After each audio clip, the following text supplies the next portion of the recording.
अस्सलाम वालेकुम my dear students, उम्मीद है कि आप सब ठीक होंगे। हमारे पास सब्जेक्ट चल रहा अकाउंटिंग क्लास आईकॉम 1 है। तो लास्ट लेक्चर के अंदर हमने rules of debit and credit discuss किए थे और उसके अलावा हमने एनालिसिस ऑफ ट्रांजैक्शंस को डिस्कस किया था। तो मुझे उम्मीद है कि आपने rules of debit and credit अच्छी तरह से याद कर लिए होंगे और इसी तरह से एनालिसिस ऑफ ट्रांजैक्शन के अंदर भी मैंने आपको 3 चीज़ें बताई थी, तो वो भी आपने याद कर ली होंगी। एक दफ़ा हम उसको रिवाइज कर लेते हैं और फिर हम अगले लेक्चर की तरफ चलते हैं। तो rules of debit and credit के अंदर हमने बात की थी, हमारे पास 5 हेड्स ऑफ अकाउंट्स है। नंबर 1 में assets, number 2 liabilities, number 3 income, number 4 expenses और नंबर 5 कैपिटल। ये हमने लास्ट लेक्चर के अंदर पढ़ा था और इसी तरह से हमने इनके रूल्स भी पढ़े थे डेबिट एंड क्रेडिट के। एसेट के लिए हमने रूल पढ़ा था इंक्रीज इन एसेट डेबिट और डिक्रीज इन एसेट क्रेडिट। इसी तरह से हमने लायबिलिटी के लिए भी रूल पढ़ा था इंक्रीज इन लायबिलिटी क्रेडिट और डिक्रीज इन लायबिलिटी डेबिट। ये एसेट के बिल्कुल उल्ट होगा। और इसी तरह से हमने एक्सपेंसेस के बारे में पढ़ा था एक्सपेंसेस ऑलवेज डेबिट और इनकम और कैपिटल ये दोनों ऑलवेज क्रेडिट। तो ये रूल्स थे डेबिट एंड क्रेडिट के जो आपने याद कर लिए होंगे। इसी तरह से एनालिसिस ऑफ ट्रांजैक्शन में हमने बात की थी, हमने 3 काम करने होते हैं। नंबर 1 में हमने बात की थी हेड्स ऑफ अकाउंट्स की आपने पहचान करनी है। सबसे पहले हमने बात की थी कि ट्रांजैक्शन क्या होती है। ट्रांजैक्शन के बारे में हमने बात की थी कि कोई भी एक्टिविटी, कोई भी जो हम लेन देन करते हैं बिजनेस के अंदर, उसको हम ट्रांजैक्शन कहते हैं। जो भी हम बिजनेस के अंदर लेन देन करते हैं हम उसे ट्रांजैक्शन कहते हैं। तो कोई भी ट्रांजैक्शन होगी उसके अंदर कम से कम 2 हेड्स ऑफ अकाउंट्स जरूर होंगे। 2 से ज्यादा भी हो सकते हैं लेकिन 2 से कम नहीं हो सकते। कम से कम 2 ट्रांजैक्शन, एक ट्रांजैक्शन के अंदर 2 हेड्स ऑफ अकाउंट्स होंगे। तो सबसे पहले आपने ट्रांजैक्शन के अंदर जब आपने एनालिसिस ऑफ ट्रांजैक्शन करना है तो आपने सबसे पहले हेड्स ऑफ अकाउंट्स की जो है वो पहचान करनी है ट्रांजैक्शन के अंदर। तो फर्स्ट काम हमारा क्या होगा, हेड्स ऑफ अकाउंट की पहचान करना। उसके बाद दूसरे नंबर पे आपने क्या करना है, आपने देखना कि उस हेड्स ऑफ अकाउंट्स के अंदर जो है वो इंक्रीज हो रहा है या ये डिक्रीज हो रहा है, ये हमारा दूसरा काम होगा। और तीसरे नंबर पे हमने कहा था फिर हमने रूल अप्लाई कर देने हैं डेबिट एंड क्रेडिट के जो हमने लास्ट लेक्चर में पढ़े थे। तो आज हम जो है वो इसकी एक्सरसाइज करेंगे और देखेंगे कि किस तरह से किसी ट्रांजैक्शन को एनालाइज करते हैं। तो ये आपका जो नेक्स्ट चैप्टर आ रहा है जर्नल वाला, जिसमें से पेपर में क्वेश्चन आने के चांस होते हैं, तो ये उसका बेस है। अगर आपको ये क्लियर होगा ये वाला टॉपिक तो देन आप जर्नल को बिल्कुल इजीली कर सकेंगे। तो इसलिए इस लेक्चर को आपने बहुत ध्यान से समझना। तो चलिए आज देखते हैं, आज हमारे पास एक्सरसाइज है, एक्सरसाइज नंबर 1 है।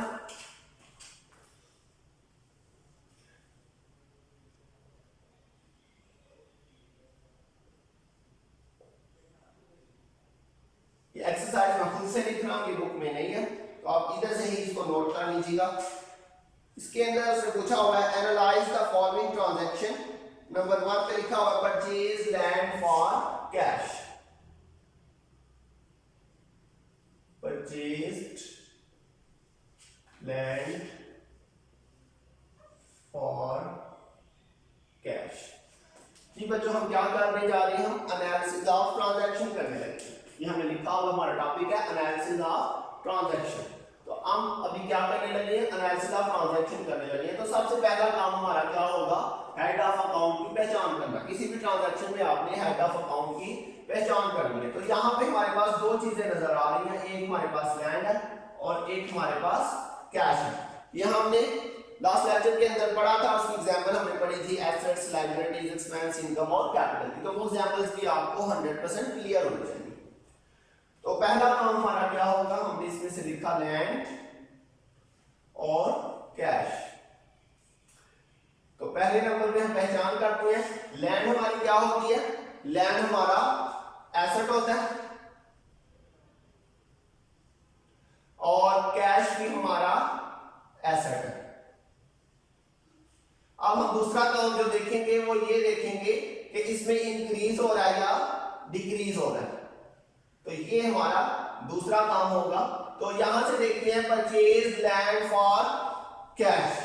तो परचेज लैंड फॉर कैश के अंदर जो चीज आपके पास आ रही है उसमें इंक्रीज हो रहा है और जो चीज आपके पास से जा रही है उसमें क्या हो रहा है, डिक्रीज हो रहा है। तो यहाँ पे हम देखें परचेज लैंड, लैंड हमने परचेज किया तो लैंड हमारे पास आ रही है, इसका मतलब है कि लैंड में क्या हो रहा है, इंक्रीज हो रहा है।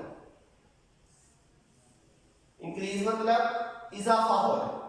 और कैश हमारा एसेट है, तो जब हम कोई चीज खरीदेंगे तो एसेट लैंड हमारे पास आ रहा है तो कैश हमारे पास से जा रहा है। तो जो चीज आ रही है उसमें इजाफा हो रहा है और जो चीज जा रही है उसमें कमी हो रही है। तो दूसरी जो चीज है हमारे पास वो इसमें कैश है और इसमें क्या हो रहा है, डिक्रीज हो रहा है। तो ये हमने दूसरा काम भी कर लिया। और तीसरा काम हमारा क्या होगा, हमने रूल अप्लाई कर देना डेबिट एंड क्रेडिट का। तो आपने एसेट के बारे में रूल पढ़े थे, एसेट इंक्रीज होगा तो आपने इसे डेबिट कर देना और एसेट डिक्रीज होगा तो आपने इसे क्रेडिट कर देना। तो ये बिल्कुल सिंपल सा ये एनालिसिस ऑफ ट्रांजैक्शन है। तो हमने एक ट्रांजैक्शन को एनालाइज किया, उसके अंदर सबसे पहले हमने पहचान की कि वो क्या चीजें हैं। लैंड हमारा एसेट है, कैश भी हमारा एसेट है। लैंड क्योंकि हमने परचेज की थी वो हमारे पास आ रही थी इसलिए उसमें क्या हुआ, इंक्रीज। और कैश हमारे पास से जा रहा था और वो क्या हो गया, डिक्रीज। और रूल हमने पढ़ा था एसेट के लिए, एसेट इंक्रीज डेबिट और asset decrease credit.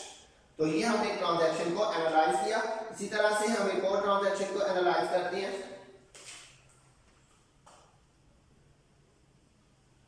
Purchased building for cash. तो इसके अंदर भी हम देखते हैं, सबसे पहले हमारे पास दो चीजें आ रही है, एक बिल्डिंग है और एक कैश है। बिल्डिंग और कैश। तो सबसे पहला काम क्या होगा, हमें पहचान करनी है कि ये हेड्स ऑफ अकाउंट्स में से क्या, हमने बात की थी 5 हेड्स ऑफ अकाउंट्स है। तो कोई भी ट्रांजैक्शन होगी तो इन्हीं 5 चीजों में से कोई ना कोई चीज होगी, इन 5 के अलावा कुछ भी नहीं होगा। तो बिल्डिंग हमने पढ़ा था ये हमारा एसेट होता है और कैश भी हमारा एसेट है। अब जो चीज आ रही है उसमें इंक्रीज हो रहा है और जो चीज जा रही है उसमें क्या हो रहा है, डिक्रीज हो रहा है। तो बिल्डिंग हमने परचेज किया है तो इसका मतलब बिल्डिंग में क्या हो रहा है आपके पास, इंक्रीज। तो ये हमारा दूसरा काम हो गया, हमने देखा इसमें इंक्रीज हो रहा है। और कैश हमारा एसेट है और कैश हमारे पास से जा रहा है, इसका मतलब कैश में क्या हो रहा है, डिक्रीज। और एसेट इंक्रीज होगा तो तीसरा काम हमने क्या करना है, रूल अप्लाई करना है। एसेट इंक्रीज हो रहा है तो ये डेबिट होगा और यहाँ पे एसेट डिक्रीज हो रहा है तो ये आपका क्रेडिट हो जाएगा।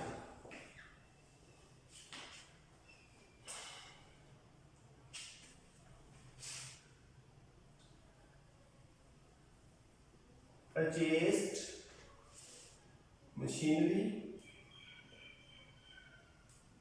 for cash। तो यहां पर भी हमारे पास दो चीजें कौन कौन सी आ रही है, एक हमारे पास मशीनरी है और दूसरा हमारे पास कैश है। मशीनरी और कैश। तो मशीनरी हमारा एसेट है और कैश भी हमारा एसेट है। तो ये आपको पहले से याद होना चाहिए कि कौन सी चीजें एसेट्स हैं, कौन सी चीजें लायबिलिटीज हैं, कौन सी चीजें एक्सपेंसेस हैं, कौन सी चीजें इनकम है। ये सारी चीजें आपको पहले से याद होनी चाहिए जो हमने लास्ट लेक्चर्स के अंदर डिस्कस की थी और हमने इनकी एग्जांपल्स भी पढ़ी है। तो पहला काम हमने कर लिया, दूसरा काम हम देखेंगे इसमें इंक्रीज हो रहा है या डिक्रीज। तो परचेज मशीनरी, जो भी हम चीज खरीद रहे हैं उसमें क्या हो रहा है, इंक्रीज। और कैश एसेट है, कैश जा रहा है हमारे पास से, इसका मतलब इसमें क्या हो रहा है, डिक्रीज हो रहा है। एसेट इंक्रीज होगा तो डेबिट कर देंगे और एसेट डिक्रीज हो रहा है तो क्रेडिट कर देंगे। बिल्कुल सिंपल है ये। इसके बाद परचेज्ड कार। तो इसमें हमने बात की थी, यहां पे उसने आपको सिर्फ एक चीज दी हुई है, कार।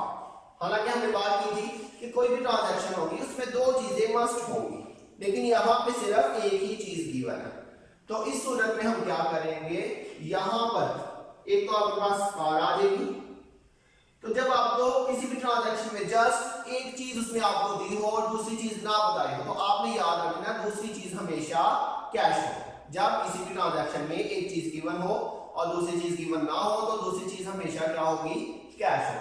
तो यहाँ पे कैश लिखा नहीं है लेकिन अंडरस्टूड है, जब दूसरी चीज मेंशन नहीं तो वो कैश ही होगी हमेशा। तो ये इसमें एक नया पॉइंट है, ये जरा आपने इसी तरह से याद रखना है। तो इसमें अब दो चीजें हमारे पास आ गई, एक कार और एक कैश। तो कार भी हमारा एसेट है और कैश भी हमारा एसेट है। अब हम देखते हैं इसमें इंक्रीज हो रहा है या डिक्रीज। तो परचेज कार, कार हमने परचेज किया, इसका मतलब कार में क्या हो रहा है, इंक्रीज। तो जब कार खरीदेंगे तो कैश पे करेंगे, तो जब कैश पे करेंगे तो कैश में क्या हो जाएगा, डिक्रीज। अब रूल अप्लाई कर देते हैं नंबर 3 पे, एसेट इंक्रीज होगा तो डेबिट कर देंगे और एसेट डिक्रीज होगा तो क्रेडिट कर। परचेज्ड कंप्यूटर, ये भी बिल्कुल सेम पिछली एग्जांपल की तरह ही है। तो इसमें भी एक चीज तो मेंशन है कंप्यूटर और दूसरी चीज मेंशन नहीं है। तो यहाँ पे हमारे पास दो चीजें कौन कौन सी आ जाएंगी, एक आपके पास आ जाएगा कंप्यूटर और दूसरा आपके पास आ जाएगा कैश। तो कंप्यूटर आपका एसेट है और कैश भी आपका एसेट है। तो अब हम देखते हैं कि कंप्यूटर में इंक्रीज हो रहा है या डिक्रीज। तो परचेज कंप्यूटर, तो जो भी हम चीज परचेज कर रहे हैं उसमें क्या हो रहा है, इंक्रीज हो रहा है। और जब कंप्यूटर खरीदेंगे तो कैश हमारे पास से जा रहा है, इसका मतलब कैश में क्या हो रहा है, डिक्रीज हो रहा है। अब रूल अप्लाई करते हैं, इंक्रीज इन एसेट डेबिट और decrease in asset credit.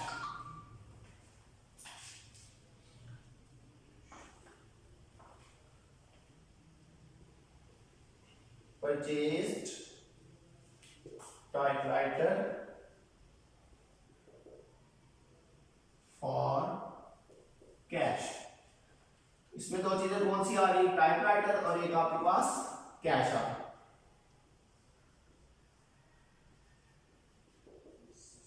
Typewriter और कैश। तो टाइपराइटर आपका एसेट है और कैश भी आपका एसेट है। इसके बाद देखते हैं, टाइपराइटर हमने परचेज किया, इसका मतलब इसमें क्या हो रहा है, इंक्रीज हो रहा है। और कैश में आपके पास क्या हो जाएगा, डिक्रीज। अब रूल अप्लाई करते हैं, एसेट इंक्रीज हो रहा है तो ये डेबिट हो जाएगा और यहाँ पे एसेट डिक्रीज हो रहा है तो ये आपके पास क्रेडिट हो जाएगा। Purchase motorcycle for cash. इसमें दो चीजें कौन सी आ रही है, एक मोटरसाइकिल है और दूसरा इसमें आपके पास कैश।